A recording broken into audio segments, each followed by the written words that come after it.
Oi gente, tudo bem com vocês? Começo direto da redação de hoje contando que já foi definido o calendário de atividades do vereador por um dia.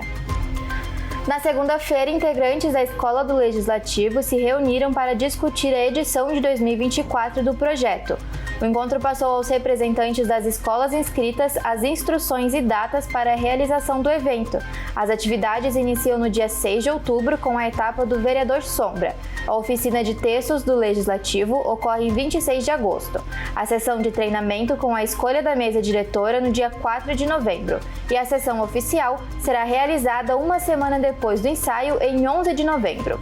O programa estudantil Vereador por um Dia existe desde 1999 e reúne 23 estudantes do 5º ao 9º ano do ensino fundamental de escolas públicas e privadas. Hoje, em sessão solene, tem a entrega do troféu Mulher Cidadã.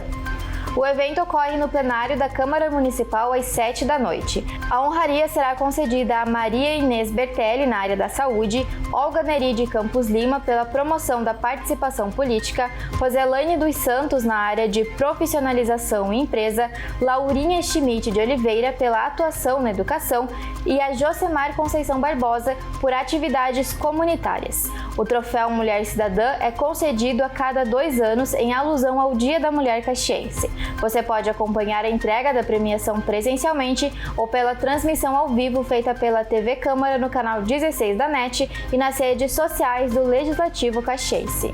E para finalizar, eu te trago informações sobre a primeira mostra de talento da Escola Preparatória de Dança. O evento inédito será no dia 29 de junho para celebrar o talento e a dedicação dos alunos da EPD. A apresentação, promovida pela Secretaria Municipal de Cultura, pode ser conferida no Teatro Pedro Parente. Os ingressos já estão disponíveis para venda na Casa da Cultura e custam R$10. Essas eram as notícias de hoje. Tenham todos uma ótima semana!